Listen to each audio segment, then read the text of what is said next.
Hello, I'm Dr. Mary Davis and I'm Academic Integrity Lead in the Business School at Brookes University.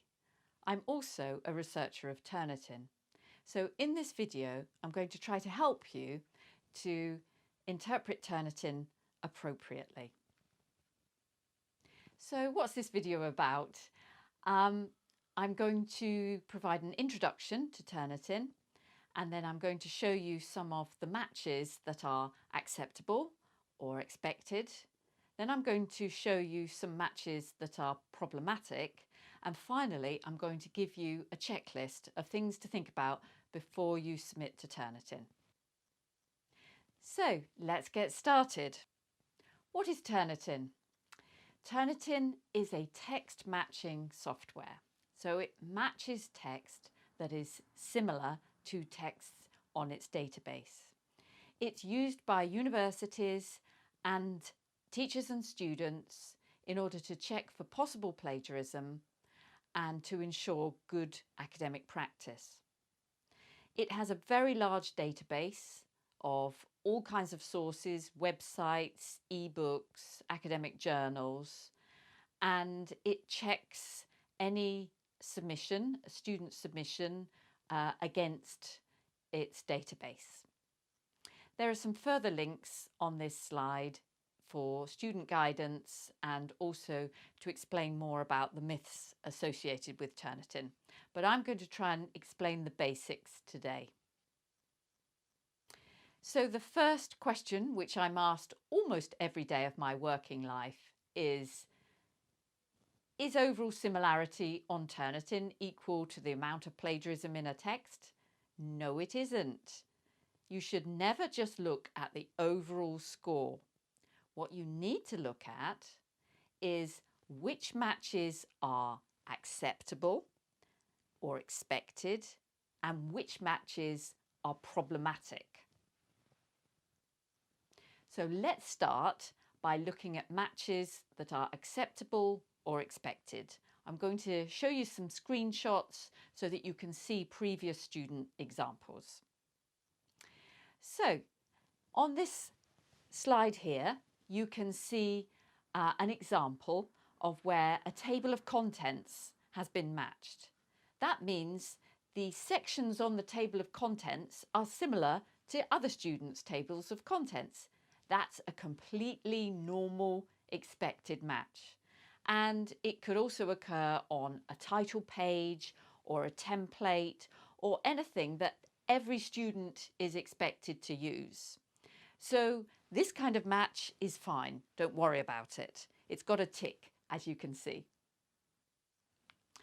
Okay, and then on this example, you can see where a quote has been matched on Turnitin. And again, there's nothing wrong with this match. The words are matched because they're the same as on the source text, but the student has put the quotation in quotation marks, so to distinguish between those words and their own words, and they've also provided the citation next to it. So they've clearly attributed those words. So there's no problem with a correctly used quotation like this example. Okay, next there's a number of different examples here of small matches that are to standard academic phrases. Now, if you look at them, they are all language that we need to use all the time in academic writing. So they say things like, the aim of this study is to identify, or however, there is very limited research conducted on. So these kinds of phrases, look through them carefully here. They're all very standard. They don't contain any content or ideas that could belong to an author. So all academic writers need to use these kinds of phrases. So if they're matched, it just means other people are using these same kind of phrases, and that's fine. And then another kind of match that is completely normal and expected are small matches. In this example here, you can see that the citation is matched. So there's a match to some authors, and there's also a small match of part of a sentence. Again, this kind of match is completely fine and expected. If you don't have those matches, actually, it's quite strange because a little bit of reuse of source material is always expected like this, and it's also expected that citations are matched because many people are using them. Okay, and then my final example here is of a reference list. Now, reference lists are included in the default settings. That means if your assignment requires a reference list, and most do, then your reference list is likely to be matched. And that is fine. Again, it just means that other student writers, other authors are using these sources, and therefore the references are matched. Again, it's actually good practice because it shows that these are references that are being used and therefore they are real references. Okay, so now let's move on to the other category of matches that show problematic copying. So my first example here, you can see it's really different to the ones I've been showing you. There's a great deal of match, isn't there? Almost every word in this text, it was a short example text of a reflection, and almost every word comes from sources, and there are big matches to individual sources here. So this is where Turnitin is clearly highlighting problematic copying, where the student has basically copied and not done any of their own work.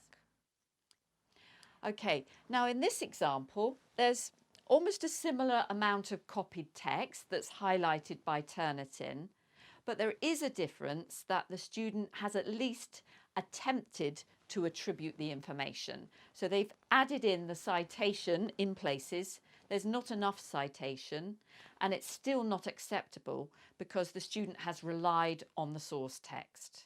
Again, some very large matches. There's one top match here of over 20%. So you can see the student has really used too much source text in this example.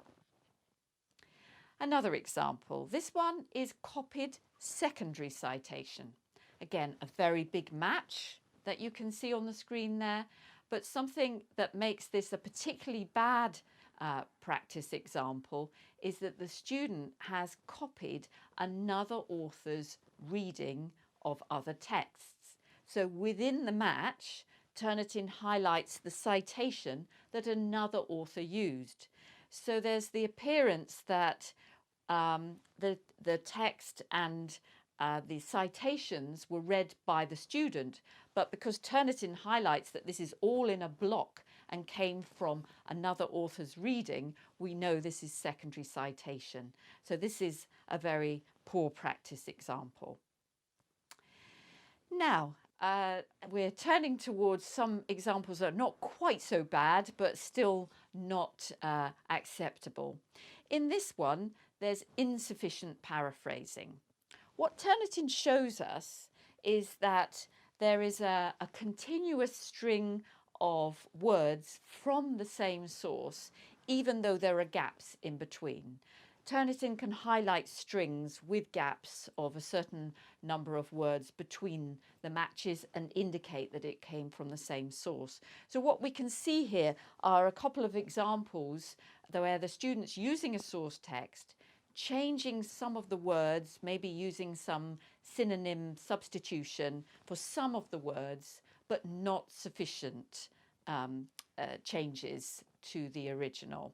So there's over-reliance on the source text. It's also all matched because it is in the same order as the original. So in order to avoid this kind of match, you really need to do more paraphrasing and also to move the text around more.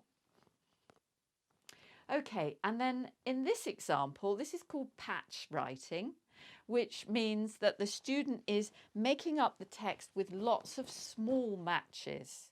It's also sometimes called mosaic plagiarism because all of the matches are very small to sort of build up the text like a mosaic. Now again, like the last example, we can see that the student is attempting to engage with sources, but there's still not enough of their own words, even though clearly they're trying to use and draw on a number of different sources to put together their ideas. There's still too much reliance.